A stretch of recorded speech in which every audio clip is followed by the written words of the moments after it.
मंत्री विद्यमान आमदार जानकर साहेब, या ठिकाणी मी सर्वांची व्यासपीठावरची माफी मागतो. दौलत नाना आणि बाकी सगळ्यांची व्यासपीठावरची सगळ्या नेते मंडळींची माफी मागतो. आणि माझ्याकडे वेळ खूप थोडा आहे. आदरणीय महादेव जानकर साहेबांना आणि साहेबांना बोलायचंय. साहेब, 5 वर्षापूर्वीचा असाच दिवस, फक्त ठिकाण दुसरीकडे होतं आणि हीच वेळ, अशा शेवटची सभा. आपण आम्हा सर्वांना जे शब्द दिले होते, या तालुक्याच्या हिताच्यासाठी आपण निर्णय घेतले होते आणि आपल्यावर विश्वास ठेवून फलटण तालुक्यामध्ये सर्व सत्तास्थानं एका बाजूला असताना तालुक्याने मला स्वीकारलं, तालुक्याने मला मताधिक्य दिलं. आणि आज 5 वर्षाच्या वचनपूर्तीनंतर आपण आपल्या मार्फत जी वचनं या तालुक्यामध्ये मिळाली, वचन होतं आपलं नीरा देवघरचं काम चालू करू, बारामतीला गेलेलं पाणी वळवू आणि या ठिकाणी रेल्वेचं काम करू. 2च प्रमुख गोष्टीसाठी मागच्या 5 वर्षामधल्या या तालुक्याच्या अपेक्षा होत्या. पण साहेब, आपण दिलं काय?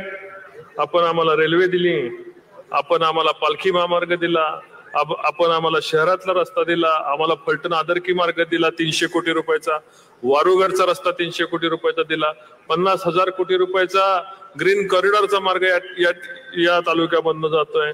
MIDC नवीन दिली, कोर्ट दिलं, RTO ऑफिस आम्हाला मिळालं. या तालुक्यामध्ये नीरा देवघर वरून भारतातला पहिला जोड कालवा तुम्ही आम्हाला दिला साहेब, आणि त्याचं काम आता संपत आलेलं आहे. पुढच्या महिनाभरामध्ये 57 गावं या तालुक्यामधली, ज्यांना आता 4 मईचा फक्त डोंबलकडी होती, ती आता 8 मईवर आपल्या कृपेमुळे जाणार आहे. पण आम्ही मागितलं होतं फार थोडं, पण आमची फलटण पुणे रेल्वे चालू व्हावी, फलटण पुणे चालू झाली आणि आदरणीय प्रधानमंत्र्यांच्या हस्ते मागच्या आचारसंहिता चालू व्हायच्या आधी फलटण बारामती रेल्वे पण या ठिकाणी त्याचं भूमिपूजन झालं. आम्ही देव मागतो 1 डोळा आणि आम्हाला 2 डोळे मिळतात. त्या पद्धतीने तालुक्याने आपल्यावर विश्वास ठेवला आणि आपण जे शब्द दिले त्या शब्दाची खरोखर वचन, कागदावर नाही तर खरोखर वचनपूर्ती झाली.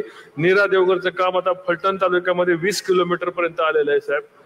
डोंबलगुडीचं काम संपलंय, कोर्ट प्रत्यक्षात चालू झालं, RTO ऑफिस प्रत्यक्षात चालू झालं, MIDCचं हस्तांतर झालं. या तालुक्याला अपेक्षा नव्हती एवढी विकास कामं. या शहरामधला एकही रस्ता राहिला नाही. ज्या शहरामध्ये आपण बसलोय ही छत्रपती शिवाजी महाराजांची सासूरवाडी, या सासूरवाडी मधला माझा एकही रस्ता खराब राहिला नाही. सर्वच्या सर्व रस्ते राज्य सरकार आणि केंद्र सरकारच्या माध्यमातून आपण पूर्ण केले. मी खऱ्या अर्थाने आपल्याला आज मला मानावे तेवढे धन्यवाद आहेत. आणि आपण नेहमी बोलतो की हे करू ते करू, झालं नाही, अमकं झालं नाही, तमकं झालं नाही, या कारणामुळे झालं नाही. 2.5 वर्षामध्ये आपलं सरकार नसताना राहिलेल्या 2.5 वर्षामध्ये वेगाने आपण काय बोललो आणि आपल्याला काय करायला पाहिजे, आपण दिलेले शब्द आपण पाळतोय का, याची उत्तम जाणीव आपल्याकडे असल्यामुळं मी ज्या वेळेस रात्री अपरात्री आपल्याला त्रास दिला, 12 वाजता त्रास दिला, 10 वाजता त्रास दिला आणि अत्यंत वेगाने हा बॅकलॉग भरून काढून प्रत्यक्ष कामं चालू झाली. त्याचं निश्चितपणे त्याचं फळ आपल्याला या लोकसभा मतदानाला भारतीय जनता पार्टीला आपल्याला मिळाल्याशिवाय राहणार नाही. ही तालुक्यातली जनता आमची आपण पाळलेले शब्द पूर्ण झाल्यामुळं निश्चितपणे आमची जनता कृतज्ञ नाही. आणि ही आपल्या प्रती कृतज्ञता व्यक्त करताना मला माहितीये की या तालुक्यातली जनता 10-15% सुद्धा मतदान इतर पक्षाच्या लोकांना करणार नाही. विकासाचा उत्तम वेग, उत्तम उदाहरण हे वेगाने वाढणारा फलटण हे आपल्याला साहेब येणाऱ्या काळामध्ये दिसेल. मी कालच व्यापारी मित्रांच्या इथं बसलो होतो, त्यांना मी सांगितलं की फलटण मधून बाणगंगा नदी वाहते, त्याच्यामध्ये सगळी गटारं सोडण्यात आलेली आहेत. आमचं आता भविष्यातलं उद्दिष्ट असं आहे की ते गटारं थांबवायची आणि नीरा देवघर मधून आपल्याला 4 TMC पाणी जे मिळाले ते अतिरिक्त पाणी बाणगंगा धरणामध्ये घेऊन बाणगंगा धरणातून ही फलटणची बाणगंगा वाहती करायची. मी साहेब लंडनला जाऊन आलो, थेम्स पाहिली, गुजरातची तापी पाहिली. जगामधल्या आंतरराष्ट्रीय बाजारपेठामध्ये असे जवळपास 50-60 देशामध्ये माझ्या वेगवेगळ्या कामानिमित्त माझ्या व्हिजिट झाल्या. पण शहराची एखादा प्लॅन सिटी असतो, कसं आपल्या भारतामध्ये चंदीगड आहे, मलेशियामध्ये पुत्रजय आहे, फ्लोरेन्स आहे, या सर्व शहराची रचना बघितल्यानंतर या शहराची सुद्धा रचना साहेब भौगोलिक पद्धतीने केली. गटराचं पाणी कुठं गेलं पाहिजे, लोकांना आरोग्याला मिळणारं शहराला पाणी कसं मिळालं पाहिजे, कुठं अग्निशामक दल पाहिजे, पोलीस स्टेशनचा कंट्रोल कसा पाहिजे, सीसीटीव्हीचा कंट्रोल कसा पाहिजे. तुमचा प्रजन्यमान असल्यानंतर काय होतं, उत्तरायण आल्यानंतर झाडं कुठं लावली पाहिजे, दक्षिणायन असल्यानंतर त्याचे फायदे कसे होणार आहे, दुर्गंधीचा वास फिल्टर स्टेशन कुठं केली पाहिजे, दुर्गंधीचा वास शहरामध्ये नाही आला पाहिजे, एसटीपी कुठं असला पाहिजे, एटीपी कुठं असला पाहिजे, फिल्ट्रेशन प्लांट कसे असले पाहिजेत, भौगोलिक गटाराची रचना कशी असली पाहिजे, इत्थंभूत या शहराचा या तालुक्याचा नकाशा कंट्रोल पद्धतीने येणारा पावसाचा थेंब कुठं अडवला पाहिजे आणि त्याचा वापर कसा केला पाहिजे, या संपूर्ण शहराचा मॉडेल प्लॅन साहेब आपण तयार करून घेतलेला आहे. माझी इच्छा आहे की फलटणला आम्हाला कुणाला 100 शेजारचं शहर बघायला जायची गरज नाही, पण या महाराष्ट्रातलं सर्वात सुंदर शहर या फलटणमध्ये आपण आता ॲक्वेरियम मंजूर केले, तारांगण मंजूर केले. लहान मुलांना, आई वडिलांना, बाबा आजी आजोबांना घेऊन जायला तालुक्यातल्या लोकांना जागा नाही, या शहरामध्ये येऊन त्यांना आजी आजोबांना दाखवण्यासाठी तारांगण मंजूर केले, सिटी हॉस्पिटल मंजूर केलंय, महिलांसाठी जिम मंजूर केली आहे. मी आधी वाचत बसलो तर बहुतेक 5-6 वाजतील आणि आचारसंहिता संपेल. मी एवढंच सांगतो साहेब, मी इथं कुणाला हरवण्यासाठी नाही, कुणाला जिरवण्यासाठी नाही, या तालुक्यामधल्या लोकांनी माझ्यावर विश्वास ठेवलाय आणि आंधळा विश्वास ठेवलाय की हा पोरगा करून दाखवणार आहे. आणि सत्तेच्या पलीकडे जाऊन, शेजारी आमच्या इथून 7 किलोमीटर पलीकडे जाऊन बारामती आहे, त्या बारामतीकरांना सुद्धा बाजूला ठेवून आणि ज्ञात अज्ञातपणे फलटणचे आमचे तिन्ही भाऊ माझ्या विरोधामध्ये काम करतायत. त्यांनी काम करण्यामध्ये मला दुःख नाही. मला दुःख एवढं आहे की फलटण तालुक्याच्या विकासाचा आपण हे प्रत्येक ठिकाणी संकल्प करून प्रत्यक्षात फलटण शहराची नवीन मांडणी करतोय. येणाऱ्या 100 वर्षाचं शहर कसं असावं आणि मी दाखवू शकतो, महाराष्ट्राला नाही देशाला दाखवू शकतो की आदर्श मॉडेल सिटी कशी असावी, प्लॅन सिटी कशी असावी, भविष्यातलं ज्या ग्रामीण भागामधली शहरात मुलं शिकायला येणार आहेत त्यांच्या आईबापांसाठी मानणारी घरे कशी असावी हे मी दाखवू शकतो. काही लोक माझं अस्तित्व पुसण्यासाठी रोज प्रयत्न करतात. अरे बास, प्रेम कळलं, मला बोलून दे. शहराचा लोकांच्या माझं अस्तित्व पुसायचा प्रयत्न करतायत. माझं अस्तित्व पुसल्याने शहराचा विकास थांबणार आहे. जी कामं आज आपण मंजूर करून आणली ते पाणी थांबणार आहे. शेतकऱ्यांचा अडचणी येणार आहेत. बाणगंगा धरणाचा जो स्वप्न आपण बघितले, बाणगंगा प्रभावी करण्याचं ते स्वप्न थांबणार आहे. या शहरामध्ये model engineering college, medical college सारख्या संस्था या ठिकाणी आणण्याचं स्वप्न थांबणार आहे. मलाही माहिती आहे की कोण कुठं कायमस्वरूपी नाही, पण स्मशानभूमीमध्ये, या फलटणच्या स्मशानभूमीमध्ये मला नेताना स्मशानभूमीची राख कुठं उडू नये, चांगली स्मशानभूमी असावी. मरण्यापूर्वी, आपण मृत्यूपूर्वीच्या जाण्यापूर्वी ज्या शहरामध्ये माझी कर्मभूमी आहे, ज्या शहरात माझी जन्मभूमी आहे, या जन्मभूमीचं दायित्व मला फेडण्याची संधी मला फलटण शहराने द्यावी. आपण कोण कुठल्या पक्षाचा आहे, कोण कुणासाठी प्रचार करते, कोण कुणाचा भीतीसाठी प्रचार करते, पण आपण सगळ्यांनी येऊन तालुक्यासाठी आपण एकत्र आलं पाहिजे. मी तुम्हाला शब्द देतो की मी कुणाच्यावर राग आणि लोभ काढणारा विषय मी कधी माझ्याकडून होणार नाही. शहरामध्ये कुणाच्यावर अन्याय करण्याची भूमिका माझ्यावर होणार नाही. 5 वर्षामध्ये असा कुठलाही प्रयत्न माझा राष्ट्रवादी काँग्रेसचे या ठिकाणी अनेक लोक या ठिकाणी आलेले आहेत, त्यांनी बऱ्याच लोकांनी प्रवेश केलेला आहे. आज अनेक लोक व्यासपीठावर बसले असतील. मी जर चुकीच्या पद्धतीने लोकांना वागणूक दिली असती तर ही जनता पाठीमागे नसती आणि येणारा निकाल पाठीमागे नसता. सर्वसामान्य लोकांच्या, गोरगरिबांच्या मुलासाठी नाईकबोमवाडीची MIDC उभी करायची, तिथं औद्योगिक जाळं करायचं आणि इंडस्ट्रियल पोटेन्शियल असणारं एक शहर, औद्योगिक शहर, ऐतिहासिक वारसा असणारं शहर पुन्हा नव्याने उभं करायला मी निघालोय, पुनश्च हरिओम करायला निघालोय. आणि महाराष्ट्रामध्ये, देशामध्ये अशा प्रकारचा चांगला तालुका, दळणवळणाच्या साधनाने संपन्न असणारा तालुका, रेल्वे, एअरपोर्ट, विमानतळ, हेलिपॅड्स, इंडस्ट्रियल डेव्हलपमेंट, या सगळ्या गोष्टींनी युक्त असणारा माझा फलटण हा मतदारसंघ या देशाच्या पटलावर मी करायला निघालोय.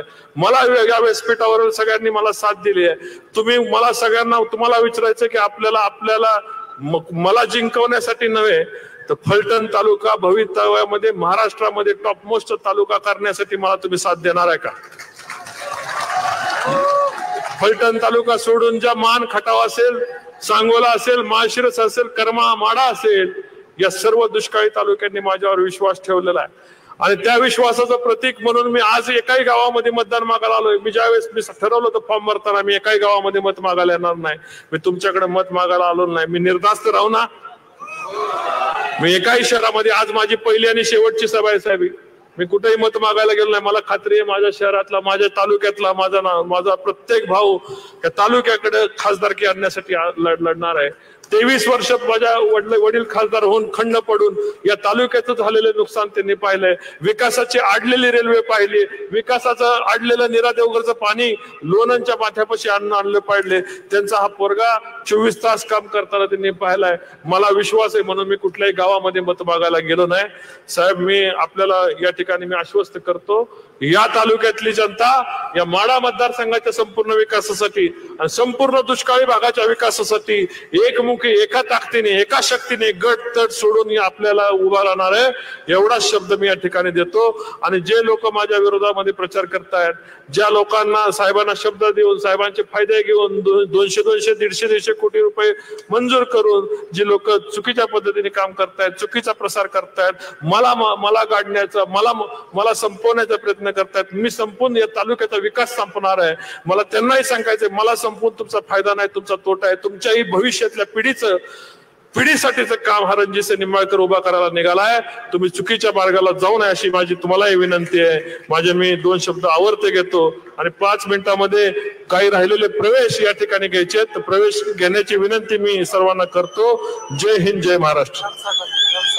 मला एवढंच सांगायचंय, वसना तालुका, वसना नावाची स्कीम आमची उत्तर कोरेगाव मध्ये, त्याला 0.52 TMC नव्याने फेररचनेमध्ये पाणी मंजूर झालेलं आहे. त्याच्या छोट्या मोठ्या दुरुस्तीसाठी साहेब वसनाचं नवीन टेंडर काढणं गरजेचं आहे.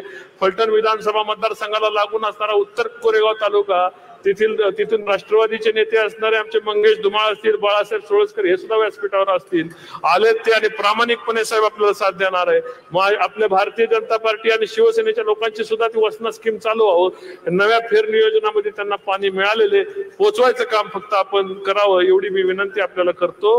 आणि लाड साहेबांचं या ठिकाणी आम्ही आभार मानतो की एक प्रत्येक खासदार म्हणून या ठिकाणी ते गेले 4 दिवस काम करतायत. जय हिंद, जय महाराष्ट्र. आणि यानंतर सन्माननीय खासदार निंबाळकर साहेबांनी सांगितल्याप्रमाणे काही प्रवेश सन्माननीय देवेंद्रजी फडणवीस साहेब यांच्या उपस्थितीमध्ये इथं होत आहे. सुरुवातीला गलाई बांधवाचे प्रमुख असणारे कळेडोन खटाव इथून शेकडो कार्यकर्त्यांसह प्रवेश करतायत सुरेश शेठ शिंदे आणि सयाजी पाटील यांना मी मंचावरती आमंत्रित करतेय.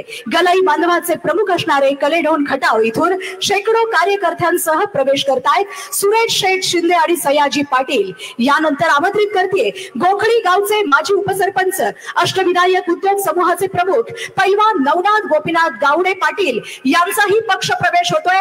भाजपा परिवारामध्ये जोरदार टाळ्यांनी आपण या सगळ्या मान्यवरांचं स्वागत करूया. यानंतर ग्रामपंचायत पिंपरी तालुका माळशिरस ग्रामपंचायत सदस्य गणेश गेंडसर, शिवाजी करपे, शशिकांतजी करपे आणि राजकुमारजी करचे या सगळ्यांचाच पक्ष प्रवेश इथं होतोय.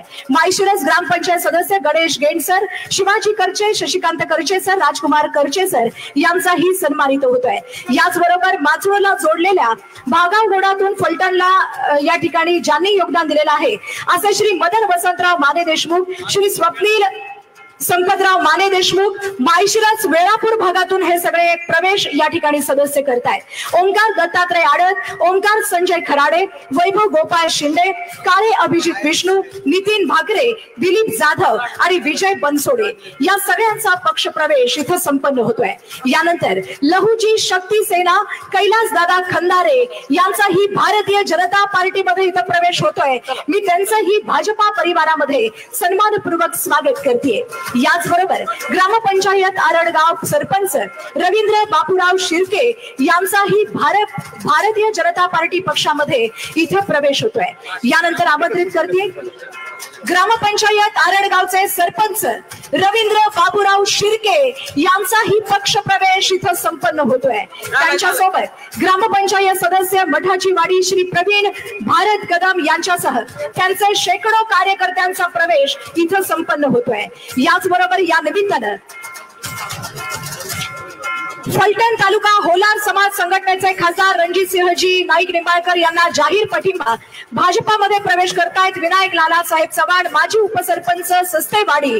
दूध उत्पादकांचे 5 रुपये अनुदानाच्या माध्यमातून या प्रसंगी सन्माननीय उपमुख्यमंत्री साहेबांना निवेदन देत आहेत सन्माननीय विलास नामदेव नलवडे। जोरदार टाळ्यांनी आपण त्यांचंही स्वागत भारतीय जनता पार्टीमध्ये या ठिकाणी करूया। याचबरोबर माळशिरस तालुका पिंपरी गावचे उपसरपंच आणि सदस्य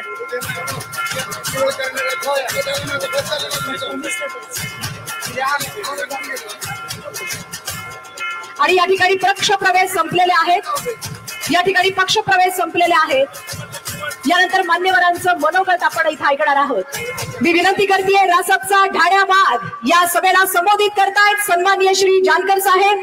जोरदार टाळ्याने आपण त्यांचं इथे स्वागत करूयात आणि मंचाच्या समोर उभे असलेले लक्ष्मण सोलवलकर यांचा प्रवेश लक्ष्मण सोलवलकर रासपचे नेते सन्माननीय श्री जानकर साहेब यांना मी इथे आमंत्रित करते आणि जानकर साहेबांना मी विनंती करते या प्रसंगी कृपया आपण या सभेला संबोधित करावं आपलं मनोगत व्यक्त करावं। मंचाच्या समोर उभे असलेल्यांना विनंती आहे पक्ष प्रवेश संपलेला आहे आपण कृपया आपल्या जागेवरती स्थानापन्न व्हावं आणि सहकार्य करावं।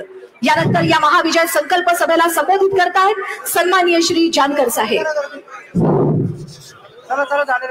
छत्रपती शिवाजी राजे महात्मा ज्योतिबा फुले विश्वरत्न डॉक्टर बाबासाहेब आंबेडकर राजमाता महाराणी अहिल्याबाई होळकर लोकशाहीर अण्णाभाऊ साठे स्वामी विवेकानंद संत ज्ञानेश्वर संत सवता महाराज यांना वंदन करून आज महाविजयी मेळाव्याच्या व्यासपीठावर विराजमान असलेले राज्याचे उपमुख्यमंत्री देवेंद्र फडणवीस साहेब या माढा लोकसभेचे भावी खासदार रणजितसिंह नाईक निंबाळकर या माढा मतदारसंघाचे समन्वयक प्रसादजी लाड भारतीय जनता पार्टी शिवसेना राष्ट्रवादी रिपाई आणि रासपा आणि महायुतीचे सर्व घटक दलाचे नेते आणि मंडळी पत्रकार बंधू आणि भगिनींनो बांधवांनो जास्त वेळ नाहीये 10 मिनिटात देवेंद्र फडणवीस साहेबांना देखील बोलायचं आहे।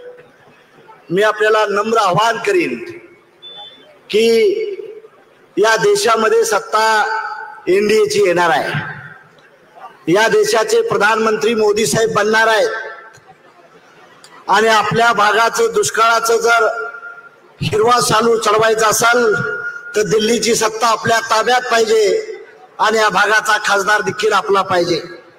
या राज्याचा मुख्यमंत्री उपमुख्यमंत्री देखील आपलेच पाहिजेत। म्हणून माझी आपल्याला फलटण मतदारसंघातील मतदार बंधू भगिनींना विनंती आहे की आपण विकासाला मतदान केलं पाहिजे। आजपर्यंत आम्हाला दुष्काळी भागात ठेवण्याचं पाप कुणी केलं? आम्हा मंडळींना सिंचनाचा प्रश्न का दिला नाही? रेल्वेचा प्रश्न का सुटला नाही?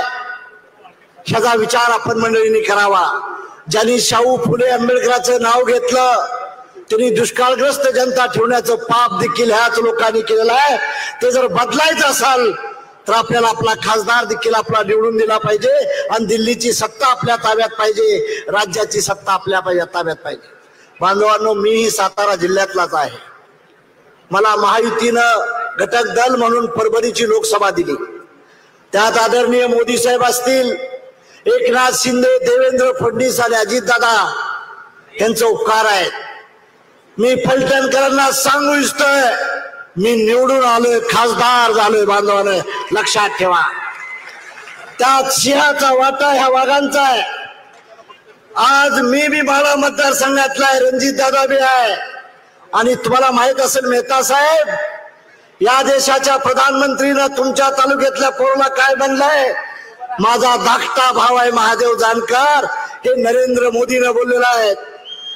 जर धाकटा थोरला भाव देशाचा प्रधानमंत्री असाल आणि महाराष्ट्राचा उपमुख्यमंत्री हा भाव असाल तर महादेव जानकर या चाव्या घेऊन तुमच्या सिंचनाचा प्रश्न, रेल्वेचा प्रश्न, एअरपोर्टचा प्रश्न सोडवायला कमी पडून देणार नाही हे वचन देतो तुम्हाला बांधवांनो. माझी तुम्हाला कळकळीची विनंती आहे, ज्यांच्यावर आम्ही हजारो वर्ष सातारा जिल्ह्यानं प्रेम केलं त्यांनी आम्हाला पाणी दिलं नाही, नुसती आशा दाखवली. परंतु मनोहर जोशीला जन्म घ्यावा लागला, गोपीनाथ मुंडेला जन्म घ्यावा लागला, नितीन गडकरीला जन्म घ्यावा लागला आणि कृष्णा खोरेची निर्मिती ह्या माणसांनी तिघांनी केली बांधवांनो. आणि त्याच्यावर शिखर चढवायचं काम ह्या देवेंद्र फडणवीसनं केलंय बांधवांनो. देवेंद्र फडणवीस त्यांना हिनवलं जात होतं, ह्यांना शेतीतलं काय कळतं, पण शेती दुष्काळाची काया, विदर्भ मराठवाड्याचा प्रश्न मानता मानता देवेंद्र फडणवीस दुष्काळी भागात देखील व्यथा मानलेला आहे. अरे मी चळवळीतला कार्यकर्ता आहे, फलटण मधलं गाव आणि कुठलं माहित नाही असं नाही, पण फलटणकरांना सांगू इच्छितो ही संधी आलेली आहे. माझी तुम्हाला कळकळीची विनंती आहे, मी कुणावर टीका आणि टिप्पणी करणार नाही, पण तुमच्या गावातलं पोरग खासदार होत आहे, सातारा जिल्ह्यातली 2 पोरं खासदार होतात, दिल्लीमध्ये जातात, आम्हाला शेवटी आमच्या भागाचं लक्ष करण्यासाठी लक्ष घालावं लागणार आहे. देवेंद्र फडणवीस साहेबाला माझी विनंती आहे, इथं मला रेल्वेची वॅगनची बॅगेजची फॅक्टरी पाहिजे, रेल्वे तयार करायची, वंदे भारत ट्रेन करण्याची. आमची माणसं जी मुंबईला जगायला जातात ते आम्हाला बंद करायचं आहे. MIDC स्टार MIDCचा प्रश्न असेल तो सोडवण्यासाठी आम्हाला दिल्लीची चावी पाहिजे, राज्याची चावी पाहिजे. आणि हे कोण करू शकतं? नुसतं शाहू फुले आंबेडकर दीनदलिताचा कळवळ आणणारा नेता नकोय, तर प्रत्यक्षात लोकांचा विकास करणारा माणूस पाहिजे. देवेंद्र फडणवीस साहेब, तुम्हाला मी सलाम करतो. महायुतीतनं तुम्ही 7 लोकांना ओबीसीला तिकीट दिलं. महाविकास आघाडीला माझा सवाल आहे, किती ओबीसीच्या पोरला खासदार केलं? तुम्ही नाही केलं. तुम्ही पोरगी, पुतण्या, मुलगा आणि मेहुणा ह्यातच अडकलाय तुम्ही, ह्यातच अडकलाय तुम्ही. मी एक फकीर आहे म्हणून सांगतोय तुम्हाला बांधवांनो, आम्ही जे करो ते तुमच्यासाठी करो, देशासाठी करो, जनतेसाठी करो, स्वतःच्या पोरीसाठी पोरासाठी करणार नाही. ही अवस्था आहे आमची. बात फकीराला काय लागतं? फक्त प्रेम द्या. तुम्ही सरकार बांधण्यासाठी मदत करा, तुम्हाला काही कमी पडून देणार नाही. एअरपोर्ट इथं फडणवीस साहेब आमचं एअरपोर्ट आहे, पण एअरपोर्टचं प्लॉटिंग होत चाललेलं आहे. माझी तुम्हाला विनंती, मला विमानतळ बी पाहिजे, विमानतळ बी पाहिजे. विमानतळची जागा आहे इथं. रेल्वे झाली, विमानतळ झालं, आपल्या भागाची प्रगती होईल. पाणी झालं, पाण्याची प्रगती होईल. धरणं आमच्याला धरणं उशाला आणि कोरड घशाला, ही आमची अवस्था आहे. हे कुणी केली याचा प्रश्न तुम्ही विचारा बांधवांनो. पण माझी हात जोडून विनंती आहे, we want develop the Madha parliamentary constituency. MIDC star MIDC पाहिजे आम्हाला. सिंचनाचा प्रश्न असेल, इरिगेशनचा प्रश्न असेल, रेल्वेचा प्रश्न असेल. रेल्वे झाल्यानंतर आमच्या शेतकऱ्याची टोमॅटो, द्राक्षे आम्ही फॉरेनला विकू शकतो. म्हणून माझी तुम्हाला विनंती आहे, संधी द्या तुम्ही. आज साताऱ्यातली 2 पोरं खासदार होतात, उदयनराजे बी खासदार होत आहेत. एका जिल्ह्यातले 3 खासदार होतात, 3 खासदार. मोदी साहेबांना आम्ही हात धरू शकतो, देवेंद्र फडणवीसचा हात धरू शकतो आणि सांगू शकतो, मला नको आहे, मला शाळा करायची नाही, कॉलेज नाही करायचं, साखर कारखाना करायचं नाही, तो माझ्या भागाचा विकास करायचा आहे आणि मला पैसा पाहिजे. ही कोणच नाही म्हणणार नाहीत बांधवा. एकनाथ शिंदे असेल, देवेंद्र फडणवीस असेल किंवा अजितदादा असेल, मोदी साहेबांना आम्ही विनंती करू शकतो. म्हणून माझे हात जोडून विनंती आहे, एवढ्या बरेचसा खासदार तुम्ही आम्हाला द्यायचा प्रयत्न करा. आपल्यावरून मोदीचं सरकार राहत नाही. देवेंद्र फडणवीस साहेब, त्यांचं सरकार बनलंय नॉर्थ इंडियातून त्यांचं बनलंय. ज्यावेळेस आम्हाला उंच मानेने तोंड जाऊन दिल्लीला जाता येईल तेव्हा म्हणता येईल, मोदी साहेब माझ्या मतदारसंघातून आम्ही खासदार 2-4 आलोय, आम्हाला हे पाहिजे, आम्हाला खाली मान घालायला लावू नका. हीच फलटणकरांना विनंती करण्यासाठी आलोय बाबा. खाली मान घालू नका, खाली मान घालू नका. छत्रपती शिवाजीराजांची सासरवाडी आहे, इतिहासाचं शेर आहे. फलटणकरांना माझी काय चुकलं असेल, रणजीचं चुकलं असेल, माझं चुकलं असेल, मी तुमची जाहीर माफी मागेन. चुकलं असेल आमच्याकडून तर आम्हाला माफ करा. आणि विकासाची गंगा, हे इलेक्शन नगरपालिकेचं नाही, हे इलेक्शन जिल्हा परिषदचं नाही, हे इलेक्शन विधानसभेचं नाही, हे इलेक्शन पार्लमेंटचं आहे, देशाच्या हिताचं आहे. देशासाठी तुम्हाला हे मतदान करावं लागणार आहे. अरे बांधवांनो, माझं तुम्हाला म्हणणं आहे, पाकिस्तानने एकदा बी हल्ला केला नाही सरकार आल्या मोदी झाल्यापासून. का तर त्यांच्यात घुसून स्ट्राईक करण्याचा रेट आमच्या पंतप्रधानाचा आहे. आमच्यात हिंमत झाली नाही. म्हणून माझी विनंती आहे, सातारा जिल्हा सैनिकांचा जिल्हा आहे. देवेंद्र फडणवीस साहेब, डिफेन्सचं मला एखादी फॅक्टरी सुद्धा मला सातारा जिल्ह्यात पाहिजे. डिफेन्सचं इन्स्ट्रुमेंट तयार करणारी इंडस्ट्री देखील पाहिजे आणि मला माहित आहे मिळेल. म्हणून माझी तुम्हाला विनंती आहे, आपण रणजित नाईक निंबाळकरांचं कमळ चिन्ह आहे, त्या कमळाच्या चिन्हावर बटन दाबून विकासाला संधी द्यावी. अरे ओबीसीची भाषा करणाऱ्या लोकांनी संविधानात तरतूद केली नव्हती. ओबीसीची तरतूद करण्याचं काम नरेंद्र मोदींनी केलं आहे. एससी कमिशनला तरतूद होती, एसटीला होती, पण ओबीसीला तरतूद नव्हती. तेव्हा फडणवीस साहेब मी एनडीएच्या मीटिंग मध्ये मोदी साहेबांना विनंती केली, त्यावेळेस ओबीसी समाजाला संविधानिक दर्जा मिळाला. तमाम ओबीसी समाजाला माझी विनंती आहे, हे सरकार आपलं आहे, आपल्या हिताचं आहे. दलित बांधवांना माझी विनंती आहे की घटनाबद्ध बिलकुल नाही. अरे या देशाचे प्रधानमंत्रीच मागासवर्गीय आहे, आम्ही मागासवर्गीय आहे, कोण देखील हात लावू शकत नाही. अशा भूल तप्याला बळी पडू नका आणि विकासाला मतदान करून रणजित नाईक निंबाळकरांच्या कमळाला बटन दाबून विजय करा, हीच विनंती करतो आपल्या जागे येतो. जय हिंद, जय भारत. धन्यवाद सन्मान्य महादेवजी जानकर साहेब. अकेला देवेंद्र क्या करेगा म्हणणाऱ्यांना अकेला देवेंद्र ही तुमची जागा दाखवणार. अब की बार 400 पार म्हणत महाराष्ट्राचा झेंडा अटके पार नेणारं कुशल नेतृत्व या राज्याचे उपमुख्यमंत्री देवेंद्र फडणवीस साहेब बोलतात. एकदा हात वरती, जोरदार टाळी आदरणीय फडणवीस साहेबांसाठी. भारत माता की, भारत माता की, छत्रपती शिवाजी महाराज की, धर्मवीर छत्रपती संभाजी महाराज की. येळकोट येळकोट येळकोट येळकोट. जय भवानी, जय भवानी, जय श्रीराम, जय श्रीराम. हिंदवी स्वराज्याचे सरसंस्थापक छत्रपती शिवरायांना मानाचा मुजरा करतो. भारतीय राज्यघटनेचे शिल्पकार भारतरत्न डॉक्टर बाबासाहेब आंबेडकर यांना मानवंदना अर्पित करतो. खऱ्या अर्थानं महाराणी सईबाई यांच्या चरणी नतमस्तक होतो. त्याचप्रमाणे जबरेश्वर महादेव आणि चक्रपाणी प्रभू यांना देखील या ठिकाणी कोटी कोटी नमन करतो. आजच्या आपल्या या सभेमध्ये मंचावर उपस्थित असलेले तुमच्या आशीर्वादाने म्हाळा मतदारसंघातनं पुन्हा एकदा खासदार म्हणून जे निवडून जाणार आहेत आणि ज्यांचा उल्लेख पाणीदार खासदार म्हणून मी करतो, असे पाणीदार खासदार रणजित दादा नाईक निंबाळकर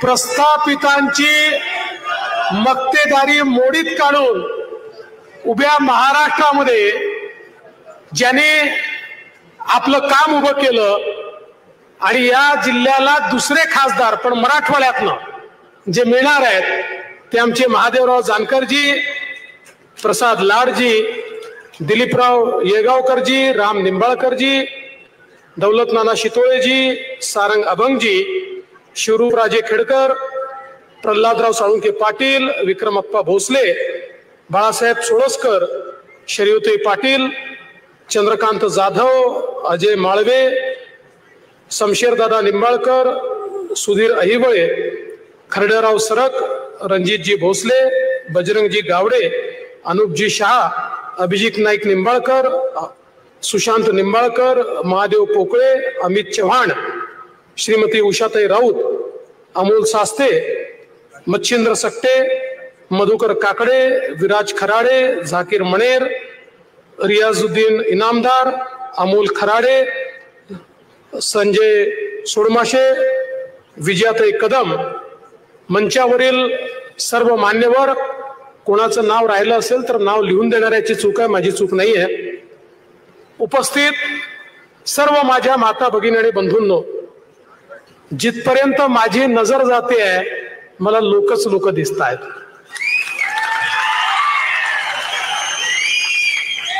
फलटण मध्ये मत मागायला मला का बोलवलं? रणजित दादा फलटणकरांनी निर्णय केलेलाच आहे.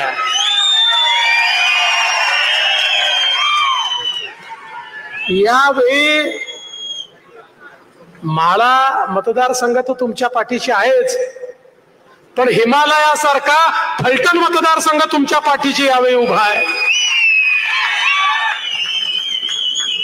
थोडं स्पष्टच बोलतो, मला अधिक आनंद झाला असता जर रामराजे नाईक निंबाळकरांनीही उचित निर्णय घेतला असता. काही विषय अस्मितेचे असतात, काही विषय विकासाचे असतात, काही विषय जनतेचे असतात. अस्मितेच्या विरोधात, विकासाच्या विरोधात, जनतेच्या विरोधात निर्णय घेतला तर जनता आपल्याला कधीच लक्षात ठेवत नाही. आणि आज आता ही निवडणूक नेत्यांच्या हातात राहिलेली नाही, ही जनतेने हातात घेतलेली आहे. त्यामुळे आता कुठल्याही नेत्यांनी कितीही प्रयत्न केला तरी फलटण मध्ये कमळ उगवणार आणि रेकॉर्ड मताने कमळ उगवणार आणि पुन्हा एकदा रणजित दादाच्या मागे सर्व लोक उभे राहणार. फलटणकरांनो, तुम्हाला एक गोष्ट या ठिकाणी सांगतो. तुम्हाला वाटत असेल की ही लढाई रणजित दादा विरुद्ध धैर्यशील मोहिते आहे, पण या लढाईच्या पाठीमागचं जर तुम्ही गणित समजून घेतलं तर एक वेगळं गणित आहे. माढा मतदारसंघामध्ये यापूर्वी ज्यावेळी देशाचे नेते माननीय पवार साहेब हे उभे राहिले त्यावेळी पवार साहेबांनी सांगितलं, मावळत्या सूर्याला साक्षी ठेवून सांगतो की या माढा तालुक्याचे सगळे पाण्याचे प्रश्न, माढा मतदारसंघाचे सगळे पाण्याचे प्रश्न मी सोडवीन. 5 वर्ष त्या ठिकाणी पवार साहेब माढ्याचे खासदार होते, देशाचे मंत्री होते, महाराष्ट्रातही त्यांचं सरकार होतं, त्यांच्याच लोकांकडे खाती होती, पण पाण्याचा एक थेंबही या ठिकाणी ते देऊ शकले नाहीत. याचं कारण होतं, हे पाणी या माढा मतदारसंघामध्ये जे यायला हवं होतं, जे हक्काचं पाणी होतं, ते पाणी जर तुम्हाला दिलं तर कुठेतरी तुमचं हक्काचं पळवलेलं पाणी हे तुमच्याकडे पोचल्यानंतर तुम्हाला हे समजलं असतं की इतके वर्ष पाणी कुठे मुरलं, ते कोणी नेलं, आणि म्हणून त्या 5 वर्षात तुम्हाला काही मिळालं नाही. मग 5 वर्ष विजयदादांचे गेले, त्याही 5 वर्षात तुम्हाला पाण्याचा थेंब मिळाला नाही. केवळ या ठिकाणी योजनांची घोषणा व्हायची आणि मग तुम्ही रणजित सिंग नाईक निंबाळकर नावाच्या तरुणाला निवडून दिलं आणि 5च वर्षामध्ये या पठ्ठ्यानं तुमचं चोरीला गेलेलं पाणी हे तुम्हाला परत आणून दिलं.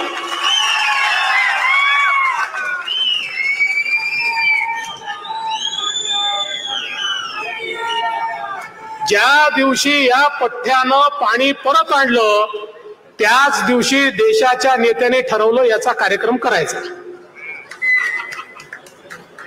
त्याच दिवशी ठरवलं याचा कार्यक्रम करायचा आणि मग गेले अनेक दिवस सर्व प्रकारचे प्रयत्न हे रणजित सिंग नाईक निंबाळकरांचा कार्यक्रम करण्याचे त्यांनी ठरवले. ते प्रयत्न चालले आहेत. पण असं हिंदीमध्ये म्हणतात, जाको राखे साईया मार सके ना कोई. आणि इथे साई म्हणजे ईश्वर कोण आहे? तुम्ही सगळे लोक ईश्वर रूपी आहे. तुम्ही रणजित दादाच्या मागे आहे. देशाचे नेते हो का परदेशाचे नेते हो, रणजित दादाचं काही वाकडं होणार नाही.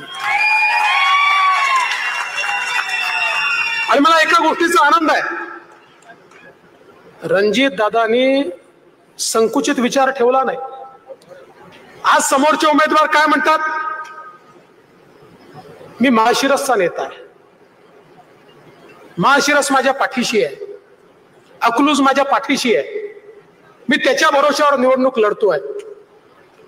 पण गेल्या 5 वर्षामध्ये रणजित दादांनी जेवढं प्रेम फलटणवर केलं तेवढंच मानखटावर केलं आणि तेवढंच माळशिरसवर केलं, तेवढंच सांगोल्यावर केलं. प्रत्येकावर त्यांनी प्रेम केलं. पण आता खरी वेळ ही फलटणकरांची आहे.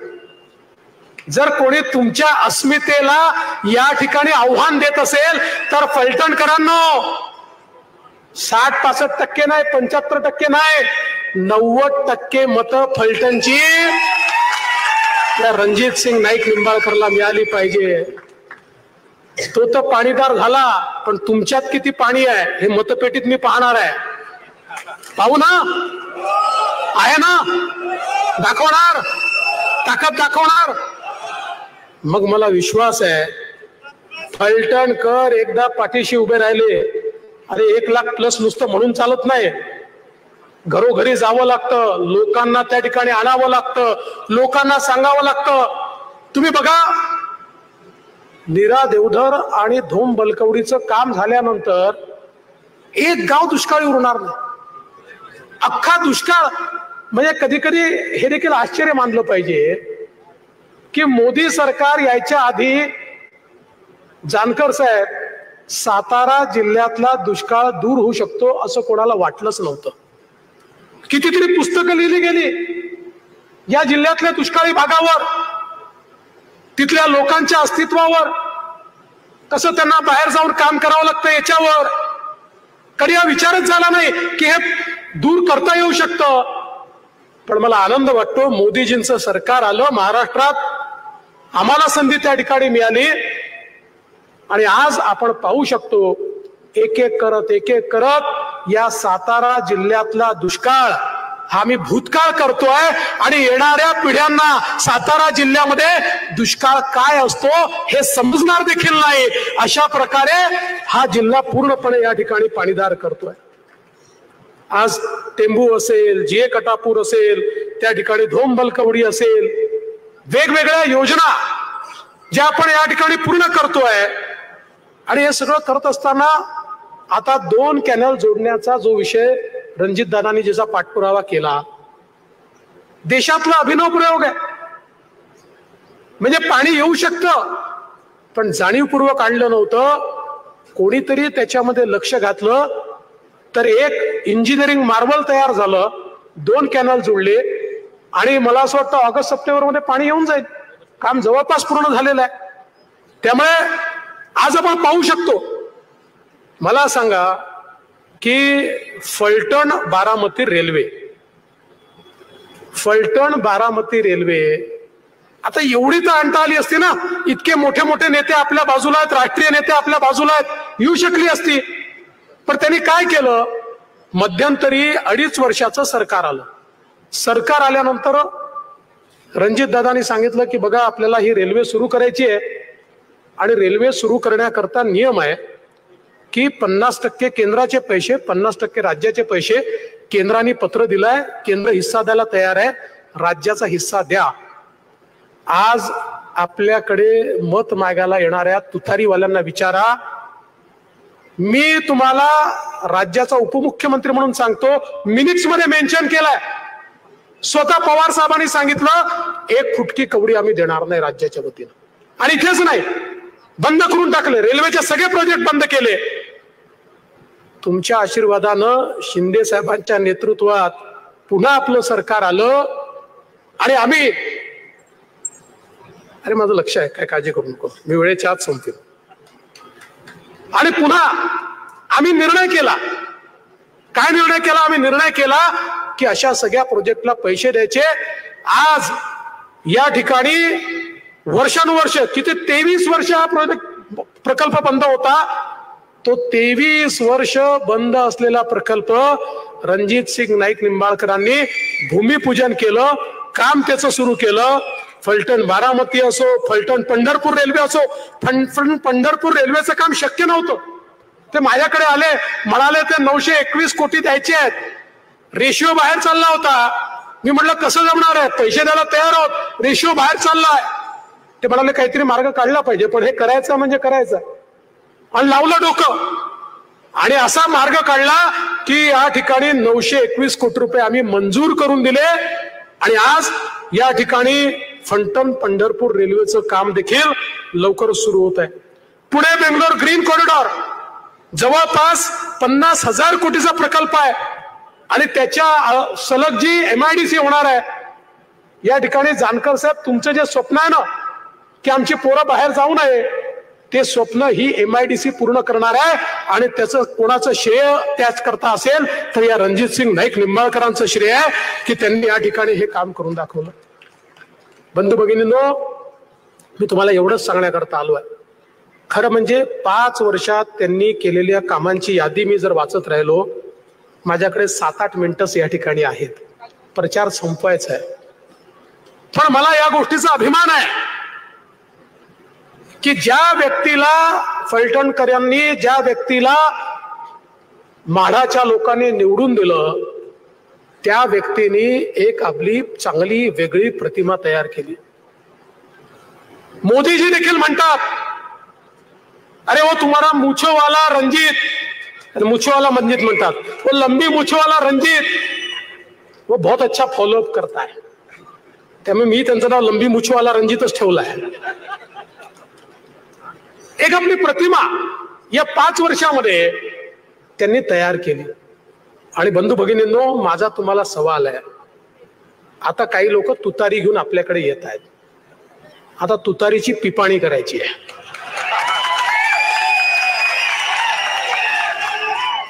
त्यांना हे विचारायचं आहे, इतके वर्ष सत्ता तुमच्याकडे होती, त्या सत्तेमध्ये तुम्ही नेमकं काय केलं ते तर सांगा ना. 5 वर्षात जर एक रणजितसिंग नाईक निंबाळकर एवढं करू शकतो, तुम्ही काय काय करू शकलात? त्या ठिकाणी कृष्णा भीमा स्थिरीकरण प्रोजेक्ट किती वर्ष ऐकतोय आम्ही. मी मुख्यमंत्री झालो, बघितलं, फाईल उघडून बघितली, फाईल उघडून बघितल्यानंतर लक्षात आलं पाणीच नाहीये, प्रोजेक्ट डब्बा बंद आहे. हे महाशय परत मागे लागले, पाणी तर आलंच पाहिजे, कृष्णेचं पाणी भीमेमध्ये आणायचं. मग आम्ही मार्ग काढला आणि त्या ठिकाणी लक्षात आलं, सांगली असेल, कोल्हापूर असेल, दरवर्षी पूर येतो, पुराचं पाणी हे वाहून जातं, दरवर्षी त्या शहरांवर संकट येतं. हे पुराचं पाणी जर आपल्याला दुष्काळी भागात आणता आलं तर कसं होईल? आणि मग आम्ही फ्लड डायव्हर्शन प्रोजेक्ट तयार केला. आणि मला सांगताना आनंद वाटतो, 4,000 कोटी रुपयाच्या फ्लड डायव्हर्शन प्रोजेक्टला वर्ल्ड बँकेने मान्यता दिली, मोदी सरकारने मान्यता दिली आणि आता तो प्रोजेक्ट पुढे चाललाय. म्हणजे केवळ घोषणांपुरतं नाही, प्रत्येक इलेक्शन मध्ये त्याच घोषणा करायच्या, टाळ्या घ्यायच्या असं नाही. आमचं प्रगती पुस्तक पहा, जे जे सांगितलं ते करून दाखवलं. मग रणजितसिंग नाईक निंबाळकर तुमच्याकडे या ठिकाणी मतं मागायला आले. आणि म्हणून बंधू भगिनींनो, मी तुम्हाला एवढीच विनंती करतोय, जसं जानकर साहेबांनी सांगितलं, ही साधी निवडणूक नाहीये, या देशाची निवडणूक आहे. देशाचा नेता निवडायचा आहे, ज्या नेत्याला देश माहिती आहे, जो देशाला सुरक्षित ठेवू शकतो, जो या देशाला प्रगतीकडे नेऊ शकतो, जो तुमचे स्वप्न पूर्ण करू शकतो, जो तुमच्या आशा आकांक्षा आणि अपेक्षा पूर्ण करू शकतो, असा या देशामध्ये एकच नेता आहे आणि त्या नेत्याचं नाव नरेंद्र मोदी आहे. अरे बंधू भगिनींनो, तुमच्या समोर केवळ 2च पर्याय आहे. एकीकडे नरेंद्र मोदी आहे आणि दुसरीकडे राहुल गांधी आहे. ज्या क्षणी कमळाची बटन तुम्ही दाबता, रणजितसिंग नाईक निंबाळकरला मत मिळतं, पण तुमचे आशीर्वाद हे थेट नरेंद्र मोदींना मिळतात. आणि पिपाणीचं तुम्ही त्या ठिकाणी बटन दाबलं तर राहुल गांधीला मत मिळतं. तुम्ही ठरवायचा देश कोणाच्या हाती द्यायचा. ज्या देशामध्ये केवळ या ठिकाणी 10 वर्षामध्ये 25 कोटी लोकांना गरिबीच्या बाहेर काढण्याचं काम मोदीजीने केलं. 3 दलित, गोर, गरीब, आदिवासी, शेतकरी, शेतमजूर, महिला, अल्पसंख्याक, भटके, विमुक्त, मराठा समाज, धनगर समाज, सर्वांच्या जीवनामध्ये कल्याणकारी योजना आणण्याचं काम ज्या नरेंद्र मोदींनी केलं, त्या नरेंद्र मोदींच्या पाठीशी हा फलटण तालुका उभा करण्याकरता तुमच्याकडे मी आलो आहे. अरे तुमचा आशीर्वाद तुमच्या पोराला द्या, तुमचा आशीर्वाद तुमच्या नेत्याला द्या, तुमचा आशीर्वाद कमळाला द्या, तुमचा आशीर्वाद मोदींना द्या, तुमचा आशीर्वाद भारताला द्या. यावेळेचं मत हे भाजपाला नाही, हे भारताला मत आहे. भारताला मत देण्याकरता रणजित सिंग नाईक निंबाळकरला निवडून द्या एवढीच विनंती करतो आणि माझं बोलणं संपवतो.